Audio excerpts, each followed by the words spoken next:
Thank Good afternoon. Thank you. It is still morning. It is still morning. That's why it didn't work. That's why it didn't work. All right. Well, welcome everyone. So great to see everyone here. My name is Aldo Garcia Guevara. I am in the history department and chair of the Department of Interdisciplinary Studies. And I am very glad to have our esteemed guest here today, Dr. Aviva Chomsky, who will have, Dr. Aviva Chomsky will come up shortly and do formal introductions. But I want to just take a moment again to thank everyone, thank our co-sponsors. And just a quick reminder that for those of you afterwards, we'll be able to see the event. I see we have some recording in the back. But for anyone in the audience, please put away your cell phones, no recording of the event or use in any way, please. All right, well, you're not here to listen to me, so without further ado, Dr. Tenji. Yay!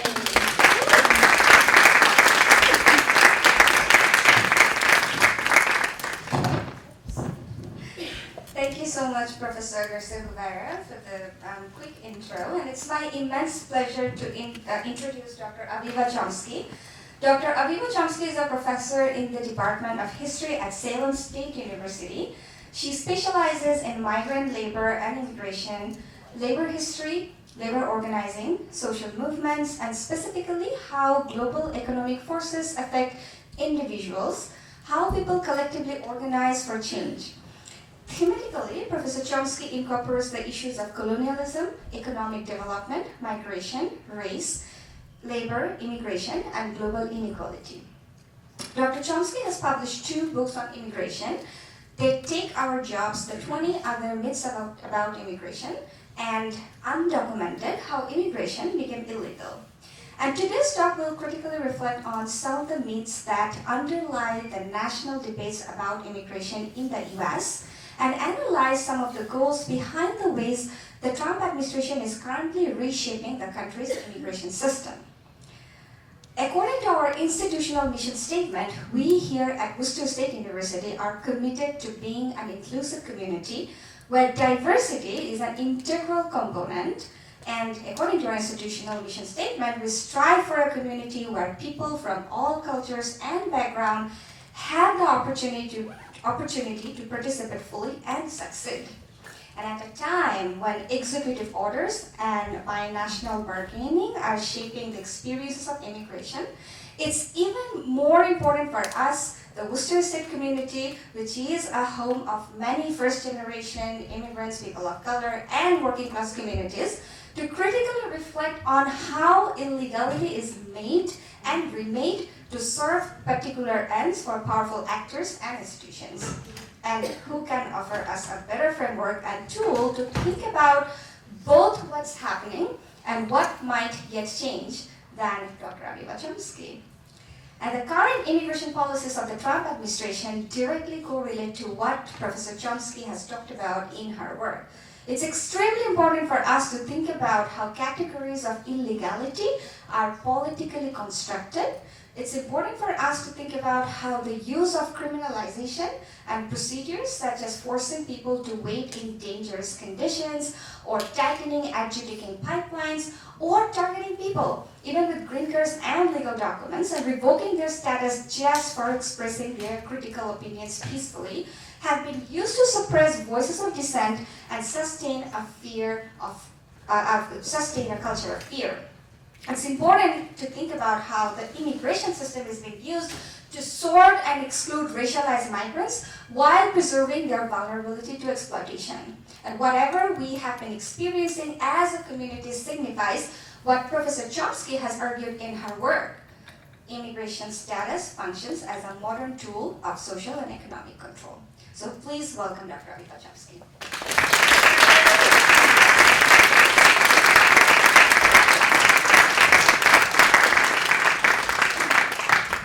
Thank you so much. This is not one of those that I have to hold close, I think, right? Okay, so thank you to Aldo and to Nafisa. This sounds like it's echoing. Is it echoing? Could be a test 1, 2. I'm going to turn this one off and see if I can stand over here.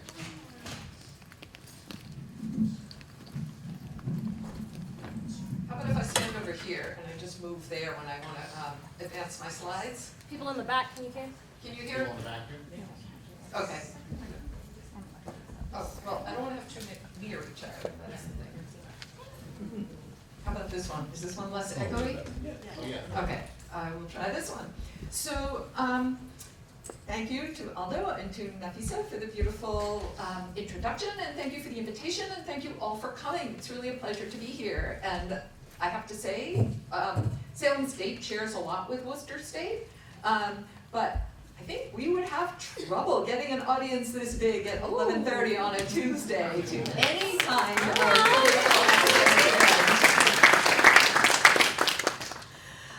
so thank you all for coming. And I see a nice mix of students and non-students here, or at least my guess is that some of the older people are not students, but maybe I'm wrong. So my title here is What's New and Why? And I feel like there is some things about the Trump administration are clearly new.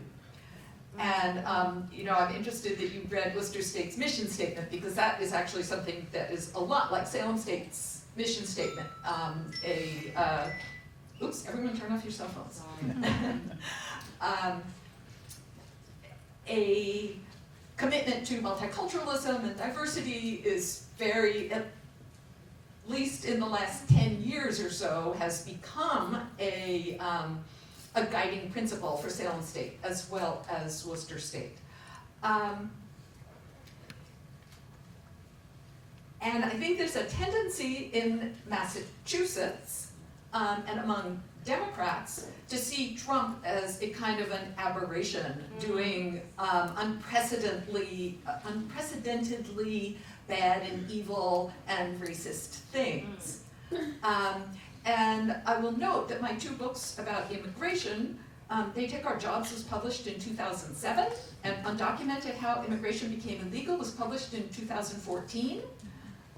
So way before Trump was our president. And in fact, the Undocumented book was highly critical of the Obama administration and its immigration policy, the Obama administration's immigration policies. So I do want to talk about what's new in the Trump administration, and hopefully I'll get to my last slide if I can talk fast enough, which takes some headlines out of today's New York Times to talk about to sort of try to summarize some of the things I'm talking about. That's what I was working on while you guys were all coming in, putting together my last slide. But I also want to talk about some really deeply rooted consistencies in US policy that I see motivating the contemporary immigration policies, but also the Trump administration and previous administrations' foreign policies. So the talk about the global and the domestic being connected is another theme that I'm going to be talking about here. So I'm a historian, and my research is all rooted in history, but just a few months ago, last spring, in the course of my research, I came across the 1688 Barbados Act for the governing of Negroes. And this is actually not the time period that I work on, but for various reasons, I came across this, and as I was reading it, I thought, wow, this all sounds really familiar. This could have been written yesterday, but it was written in 1688.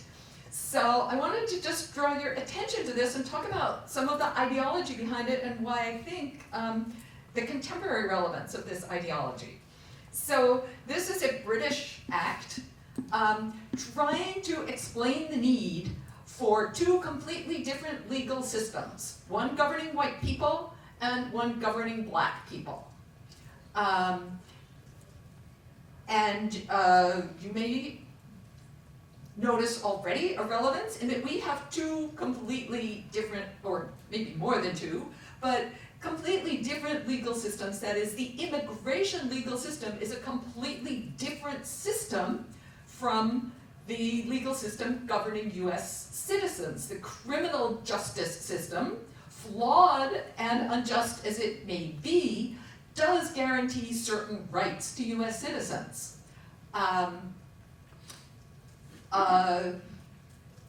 Whereas if you are not a US citizen, none of those rights apply. So immigrants can be detained without cause, they can be deported without cause, they have no right to legal counsel, they have no right to be innocent until proven guilty. So there's this legal system that pushes immigrants outside of the rights guaranteed to citizens. But that dual legal system also differentiates domestic from foreign policy. Because many things that are illegal, according to US law, are not illegal if you go outside the borders to do them, like murder. Right? That's illegal domestically, but it's celebrated internationally. When it's celebrated or ignored, downplayed internationally. And interestingly, I was just talking about this in class yesterday, and one of my students said, well, the United States isn't involved in any wars now, so we can't talk about violence beyond US borders. And I said, what do you mean the US isn't involved in any wars now? How many countries have we bombed since Trump took office? I can't even tell you how many, but more than 5. Most recently Venezuela, twice, Venezuelan ships. But somehow external violence is celebrated, while internal violence is condemned. And we're supposed to be constantly condemning violence when it happens inside the country, but when it happens outside the country, we either are supposed to be celebrating it or tacitly accepting it. Like, yes, we have to do this. Yeah, we have to kill people. Of course we have to kill people, but not inside the country, only outside the country. So any hint that, and then there's also the differential treatment of violence by official friends of the United States, by Israel, where any degree of violence carried out by Israel is always, well, they're just defending themselves. They're just like us. They're the good guys. So, we're not going to condemn their violence. Versus official enemies, like Hamas, where if there's the slightest whiff that somebody, say a historian, tries to understand a historical context for violence carried out by an official enemy of the United States, they are immediately ostracized for supposedly supporting violence.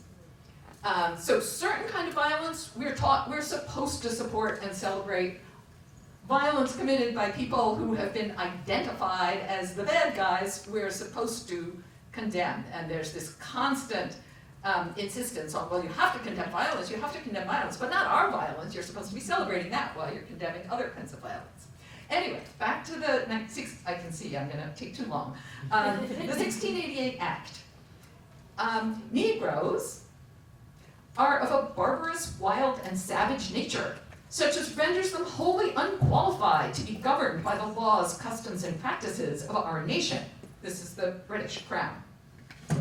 It is therefore becoming absolutely necessary that such other constitutions, laws, and orders should be framed and enacted for the good regulating or ordering of them, as may both restrain the disorders, rapines, and inhumanities to which they are naturally prone and inclined.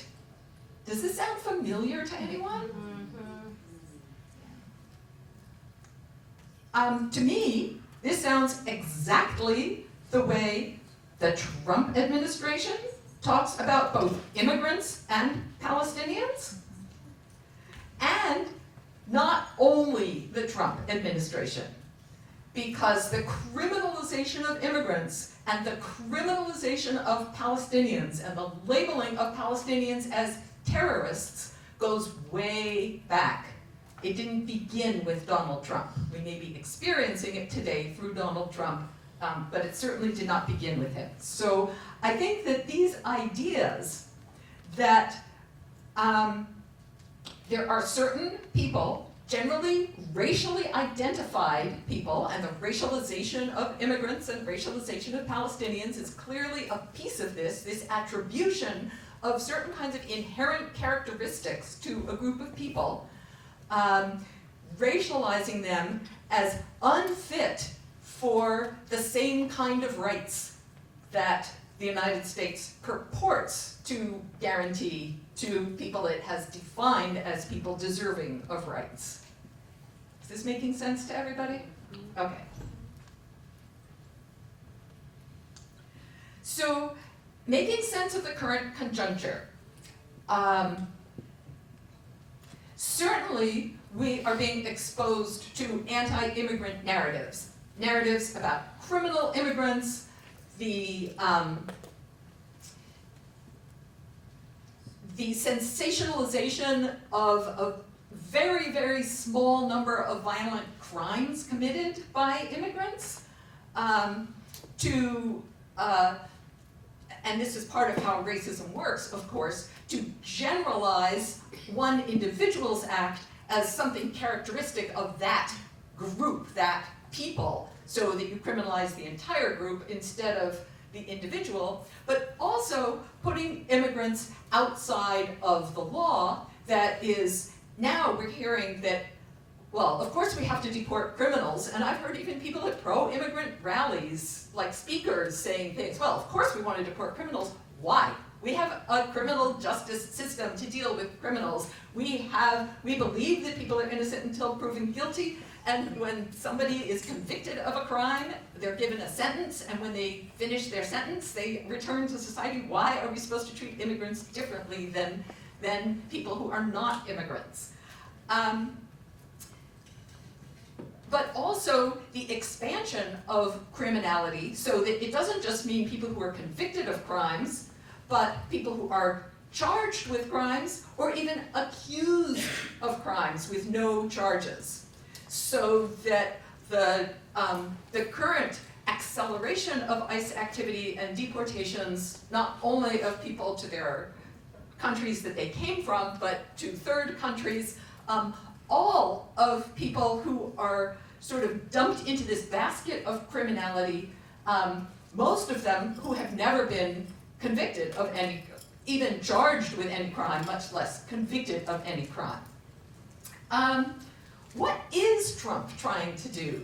This is a little bit confusing because, in fact, Trump represents sectors of US society, both as an individual, that is, he's a hotel owner, and as a resort owner, he's in the real estate industry, and he's allied with sectors of society, like he considers big agricultural interests to be his natural allies, who rely on immigrant labor. These profitable industries are profitable in part because they are able to employ large numbers of immigrants of multiple legal statuses. And another part of the anti-immigrant narrative, and I talk about this a lot in my book Undocumented, is the idea that there are two kinds of immigrants, legal and illegal. And of course, it's way more complicated than that. There are many, many, many different statuses of legality, of illegality, of in-between legality and legality, of temporary legality, liminal legality, and this constant changing of statuses is one of the things we're seeing right now, but it's not new. That is, people who have temporary protected status, groups who have temporary protected status, that's being removed, so they are switched from being legal to being illegal. But why is Trump contradicting his own economic interests and his own economic agenda, or apparently contradicting his own economic agenda? And we saw this with the deportation of the South Korean workers who were all here with legal permission to work temporarily in this factory that they were building. But that in a large sense, I think it's the anti-immigrant narrative is more important. Like, I don't think Trump really cares about immigrants at all. What he cares about is pandering to his base and carrying out his economic agenda while maintaining his base's support through things like anti-immigrant narratives. So the scapegoating of immigrants, I think, plays a big role in the sort of rally round the flag, white nationalism, that to me is more of a cover for his larger agenda than the actual agenda itself. I think he could turn on a dime, as we have seen him do, where he says, oh, well, we're not going to deport farm workers. Oh, actually, we are going to deport farm workers. Well, you know, so his apparent inconsistency, I think, needs to be seen in the context of a larger consistency of who are his real allies and how is he promoting their interests, and his own interests, of course, which play a big role in this. But as Nafisa said, that the scapegoating of immigrants, as in the Barbados Slave Code, justifies the economic exploitation of immigrants.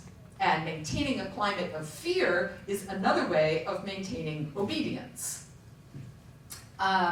So in terms of what is Trump trying to do and why, what role does Israel's war on Gaza play in the Trump agenda? I would say two different things, domestically and externally.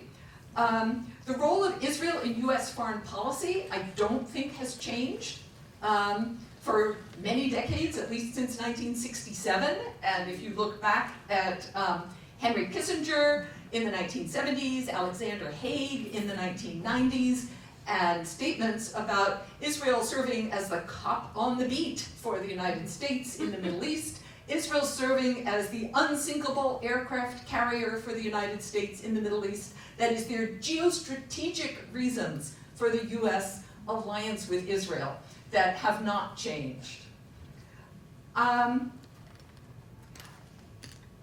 But the demonization of Palestinians, I think, also has a long and consistent history, and if you look back at some of the histories, especially by Darrell Lee, of the construction of the category of terrorism in the United States in the second half of the 20th century, and Lee looks at anti-terrorism law as anti-Palestinian at the root,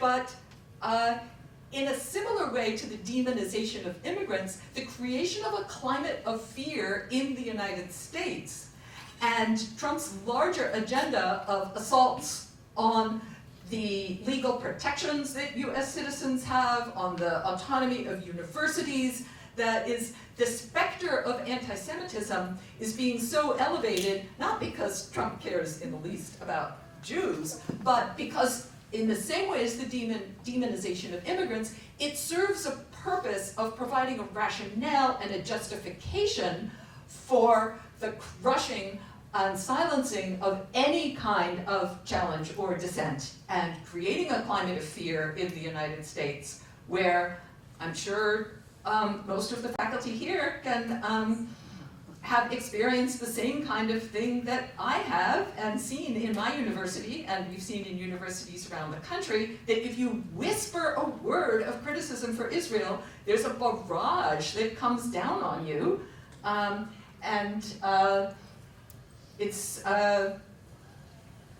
very upsetting as a Jewish person to be told continually by the administration of my university that Jews support everything that Israel does. Well, so the president of my university is not a Trump supporter. He's a Massachusetts Democrat liberal. Doesn't he know that this is a Trump agenda to make that connection, and that it's actually anti-Semitic and probably promotes anti-Semitism for you to be telling Jewish people that they have to support Israel?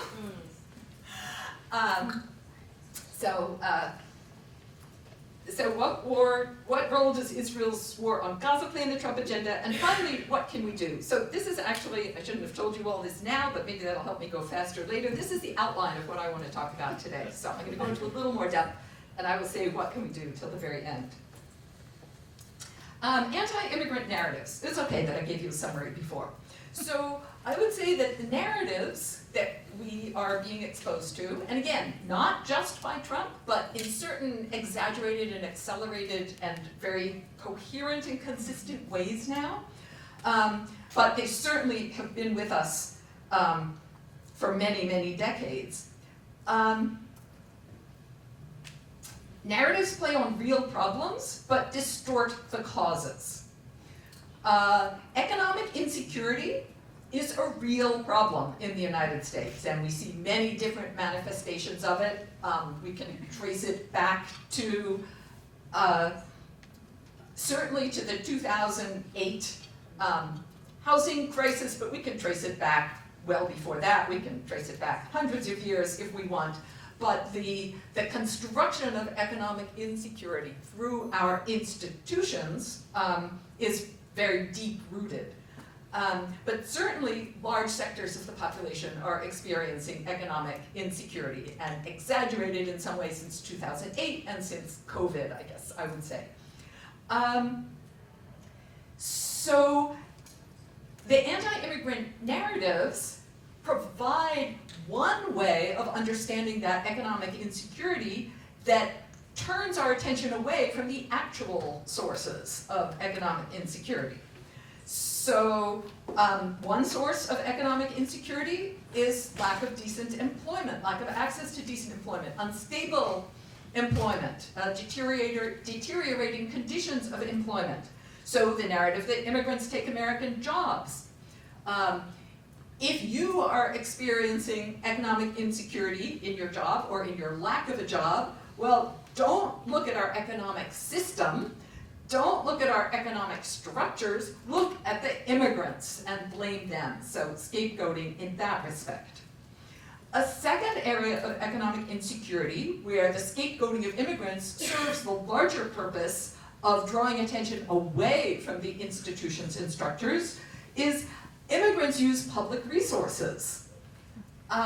If you actually look at, there are many public resources that immigrants are not even eligible for, and people who are not eligible are very unlikely to try to make use of those resources, because people who are not eligible are already scared about their status, their uncertain status in the United States.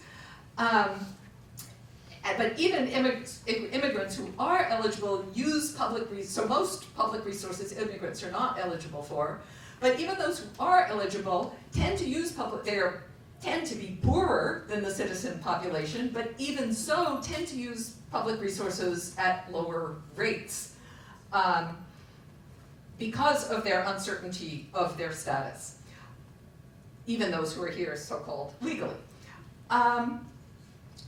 But the defunding of public resources, including public universities, of course, is something that is of concern to many people in the United States. The lack of access, and how many of you have struggled with your health insurance? What, only 3 people here have struggled with their health insurance? I struggle with it every single day, and I don't even have any health problems. That again, turning attention away from the actual structures in place that are making a lot of profits for the rich, and turning it towards immigrants is very convenient for those who are profiting from the systems. Economic insecurity in terms of housing. Again, the problem is not the way our housing system works in the United States, and those of you who have studied it know that there's a long history of exclusivity and profit-making in the real estate business. But instead of trying to understand, which would also inspire people to try to change that, simply blame the immigrants. Immigrants take housing. And in addition to providing a convenient scapegoat for economic insecurity, there is the social insecurity that I was mentioning earlier, and here we go back to the Barbados narrative, that immigrants are somehow inherently dangerous or terroristic, and that people should be afraid of immigrants, racialized immigrants, and what they might do. And instilling fear is a good way of instilling obedience. And again, I see that in my university and around the country. So that's a set of narratives that play on real problems but distort the causes. There are other narratives that create crises where there's actually no crisis at all. Like the housing crisis is a real crisis. The jobs crisis is a real crisis. But the idea of national security and the border crisis is a complete fabrication and invention to, again, focus attention on something that in their daily lives people do not experience. People may experience economic insecurity as a daily crisis in their lives, but people do not experience the border crisis in their daily lives. They only believe there's a border crisis because they keep hearing about it. So, I mean, the border crisis is a crisis for immigrants at the border, and families that are separated, and it's a crisis for many people, but that's a crisis created by the US government. Domestic security and the idea of criminals and gangs. Again, the fear of criminals and gangs is not something that most people experience in their daily lives, the way they experience crises of housing and jobs. And yet it's this nebulous thing that we have impressed on us so much that we come to sort of accept, like, oh yeah, there's this crisis there. And finally, the crisis of national security in justifying war and criminalizing dissent. And here is where I come back to not only invisibilizing war, like, oh yeah, we have to bomb Venezuela, we have to bomb Iran, we have to bomb Yemen, but those don't really count. Because those people don't matter because we've already criminalized them, but also criminalizing dissent within the United States and keeping people silenced because we can be criminalized for criticizing what the United States is doing.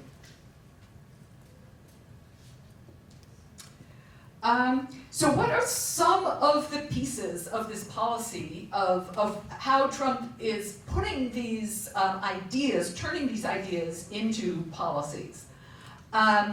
We see the extraordinary militarization and externalization of the border. And when I say externalization of the border, I'm referring to not only the technological and material militarization of the US-Mexico border, but requiring Mexico to militarize its border with Guatemala, Guatemala to militarize its southern border. So the border is being pushed far beyond what we think of as the border.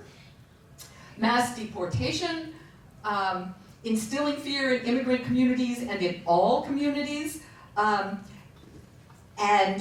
expanding deportation not only in numbers, but this new idea of expanding people to people who have not been charged with or convicted of any crime to prisons in other third countries.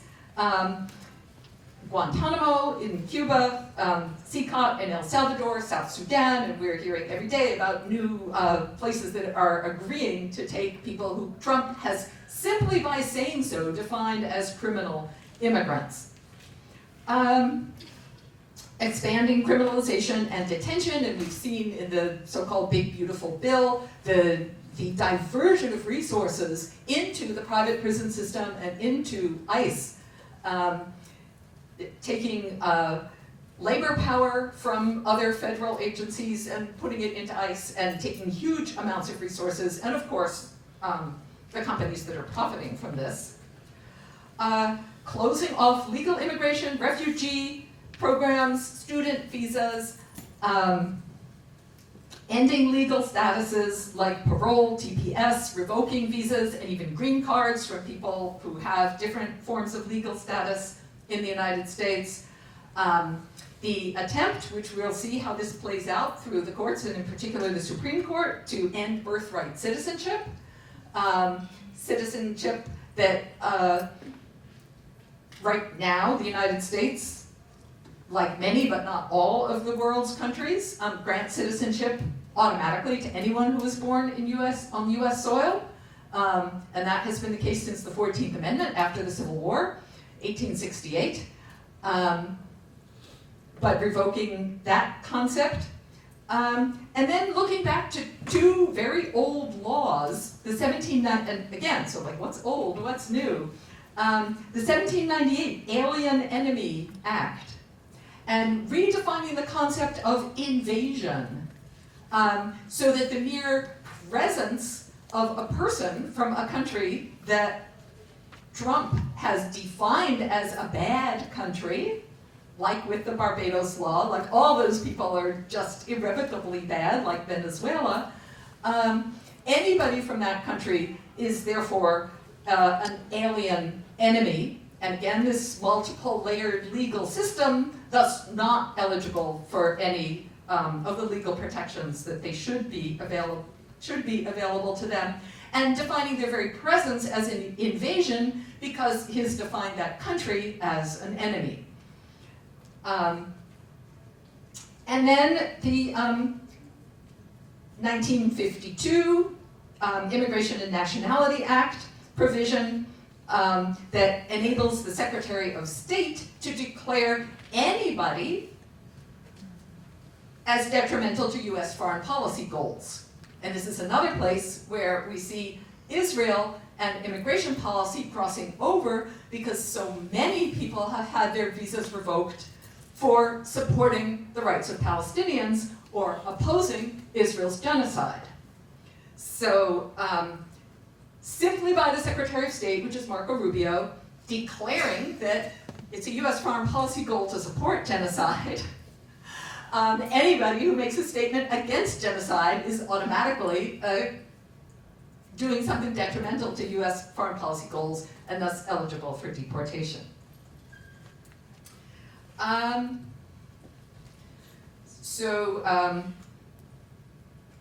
Just a couple of the results of this, where I think we really see the spectacular nature, and when I say spectacular, I mean the creation of spectacle is one of the goals of all of this, in order to instill fear and also normalize repression.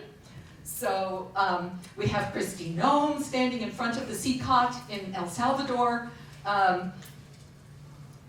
saying, if you come to our country illegally, this could be one of the consequences, and kind of glorifying the mistreatment of prisoners. We see, and many of you have probably seen the image in the middle on the bottom, which was the detention of Rumeysa Ozturk on the streets of Medford, Somerville? Okay, a Tufts University graduate student.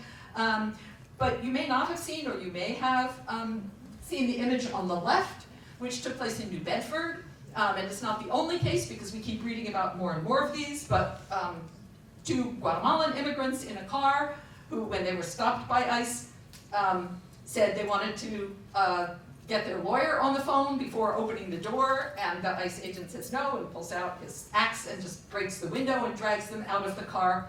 And on the right, this was a Chelsea high school student, or the brother of a Chelsea high school student, that one of my friends who teaches at Chelsea High School just saw through her connections there. So this is not something that was really publicized.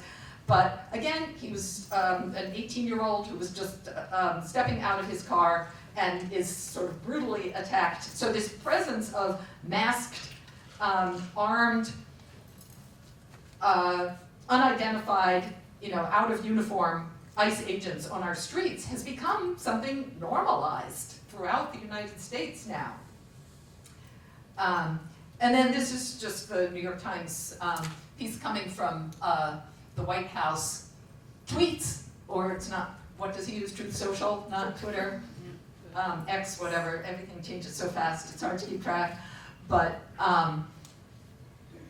changing the New York Times headline, but this sort of self-congratulation and glorying in the violence that is carried out by the US government. which again I see as an exaggeration of what we've seen all along, but it's certainly not something new, because the idea that we have to honor US military aggression abroad is built very deep into our history. Acting ICE director, who actually used to be the director of the Burlington Field Office, so someone who's been involved in immigrant rights in the Boston area for many years. We've known Todd Lyons for many years, but now he's the acting director, said that his dream for the agency is squads of trucks rounding up immigrants for deportation in the same way that Amazon trucks crisscross American cities delivering packages. We need to get better at treating this like a business, like Amazon Prime, but with human beings. So the depth of the dehumanization and demonization of immigrants, I think, is both echoes the Barbados Slave Act and reveals something of why all of this is going on. So, what's old? The need for immigrant labor, the fact that deportability allows for exploitability, and distraction and scapegoating. Everybody knows what I mean by all of that now, right? I kind of explained it. Oh, I see a few people nodding, thank you. What's new in the war on Gaza? That is, I do think we are seeing some new configurations right now. They're not new at their roots, but they're new configurations that are important to understand. The Barbados, US, Israel, white South Africa connection. That is, we've seen Trump's adulation of white South Africa. We've seen his adulation, his welcoming of the supposedly white South African immigrants who were supposedly, being oppressed in South Africa, and his adulation of Israel. That is, the white supremacy, I think, ties together the Barbados Slave Code, US domestic and foreign policy, and Trump's adulation for Israel and white South Africa. That is, it's white supremacy, which is racism, it's colonialism, and it is a view of the world that justifies who are the good guys and who are the bad guys, and who are we going to privilege and who are we going to exclude. And not just exclude, but that our prosperity depends on the exploitation and demonization of these other people who are identified that way. So that the genocide of Palestinians is all for a good cause, somehow. That set of ideologies, I think they build on each other. The weaponization of the idea of anti-Semitism in the United States,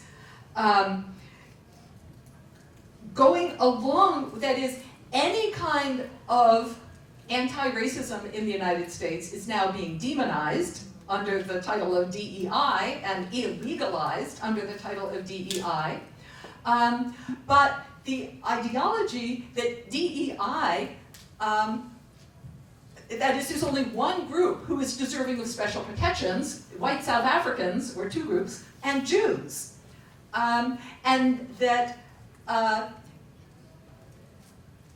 which is the complete denial of any of the structural bases of racism and exploitation that critical race theory has taught us about over all these years. We're not allowed to talk about that anymore, but we need to have this association of Jews, white South Africans, and the United States, foreign policy, domestic policy, that this is what we need to privilege. So that going after anti-Semitism while denying any other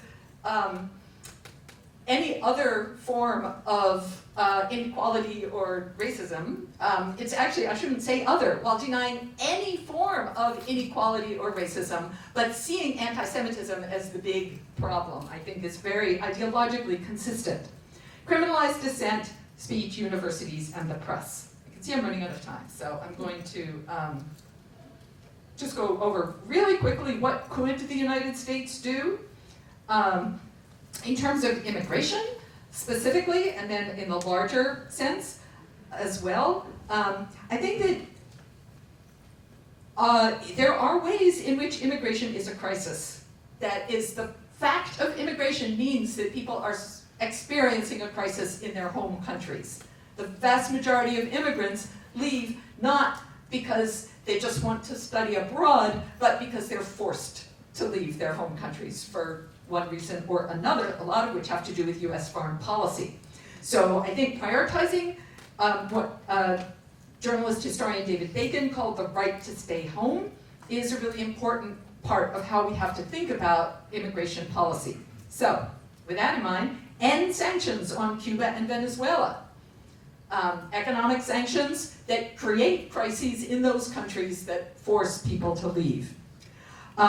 Totally restructure the global trade system, especially the investor-state dispute settlement system and the trade agreements that foster the dumping of cheap US products, undermining local economies. Debt jubilee. That is, most immigrants come from highly indebted countries, and the international financial institutions and the G7 powerful countries of the world use that debt to impose economic policies on those countries that make it impossible for them to prioritize the needs of their own citizens. Open the border, legalize work, raise the minimum wage, since remittances are one of the main sources of foreign aid in most of the countries that immigrants come from, and remittances actually enable people to stay home.